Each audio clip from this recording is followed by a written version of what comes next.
Praise the Lord. 2 friends பேசிக்கிட்டாங்களாம்.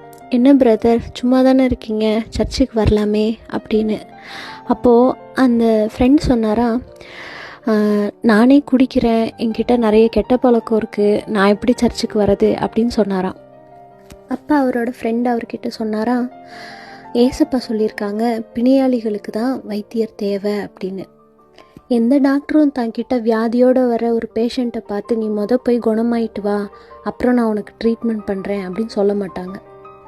ஏன்னா டாக்டர்கிட்ட வந்தால் தான் வியாதியே குணமாகும்.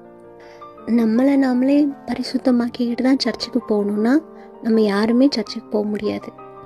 நம்மளை நாமளே பரிசுத்தமாக்கிக்க முடியும்னா எதுக்காக ஏசப்பா நமக்காக ரத்தம் சிந்தனும்?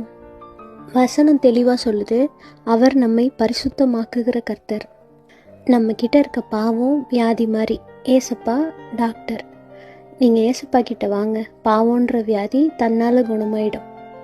இதே மாதிரி சாக்கு போக்கு சொல்லி சர்ச்சுக்கு வராமல் இருக்கிற உங்களோட ஃப்ரெண்ட்ஸுக்கு இதை ஷேர் பண்ணுங்கள், அவங்கள சர்ச்சுக்கு இன்வைட் பண்ணுங்கள். God bless you.